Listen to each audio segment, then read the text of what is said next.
Molweni ndanamkela kuMamgobhozi TV. Soke kule video bethuna sizawuthetha ngotata uMosamseleku nonkosikazi wakhe owesihlanu uMakhwela, kwakunye ke nonyana wakhe uMpumelelo, ekuvakala ke uba uye wadubula wabulala umntu oboyeko wabo engalindelwanga, nento ke ngoku eye yabhalwa ngutata uMosamseleku ku-Instagram ethuse abantu. Now sawuqala ke ngale kaMakhwela bethuna niyasibona esi sithombe. Utata uMosamseleku ke ebefakele picture on Instagram yesterday, it was Sunday with the 16th of February. Wafaka ke ne-caption, ukhapha le picture, i-caption ethi ningathi nizwe ngami. Uba intoni ke nam andiyazi, but abantu ke phantsi kwale picture baye babhizi bathi ungathi ukhangeleka ekhulelwe uMakhwela. Abanye ke babonisa ukuphoxakala tata uMosamseleku kuba kanti utshate naye nyani uMakhwela, bathi umncinci kakhulu. Abanye bathi hayibo njani ube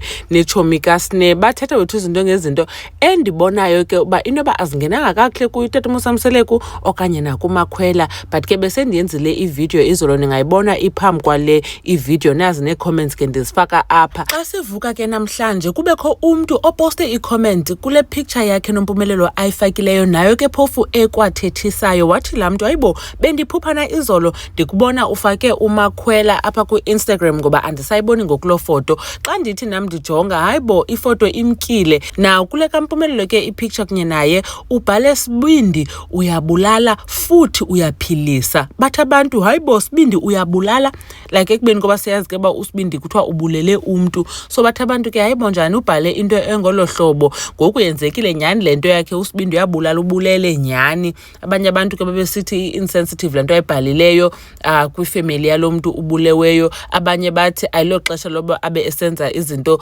zohlekisa ngento serious ngolu hlobo, because uMpumelelo usemncinci and ngoku kuzofuneka ephile nento yoba athethe ubomi bomntu. Nangona ke abantu bemqhobela izandla bemvuyela, kodwa ke ekugqibeleni uthathe ubomi bomntu, and ke ngoku loo nto izam-affecta for the rest of his life. Noba ke angazenza izinto zogezwa okanye kwathini, i-traumatic noba uthathe ubomi bomnye umntu, noba ke ubuzikhusela. So utata uMosamseleku bekufanele uba kanti akayenzi ngolu hlobo okanye bhala izinto ezinje, iwesi le nto isandokwenzeka ngoku. And then ke ngoku bathi abanye ke bayathemba uba uyamxhasa uMayeni, because ke usiyakhumbula uMayeni ebekhe wakhalaza uba wakhe wagulelwa ngumntana xa umntana yakhe etyiswe ipoison, utata uMosamseleku zange amxhase. So bathi ke we hope uba uMayeni uyamxhasa during this time. And I can only imagine uba uMayeni noba kwenzeka ntoni kuye noMpumelelo ke phofu, because kuzawufuneka kuxoxiwe noba ke u-innocent ekugqibeleni, but yi-process akuzuvele kuthiwe iyekeke nje. Khane tsho ke bethani banicinga ntoni ngento utata uMosamseleku eyicimile le foto yakhe noMakhwela, nale foto yakhe noMpumelelo ayifakileyo wabhala Sibindi uyabulala futhi uyaphilisa, ekubeni koba kuvakala uba uMpumelelo udubule wabulala umntu. Inkosi kakhulu ke uthi nibukele le video. uMamgobhozi uyanibona kwivideo elandelayo. Bye.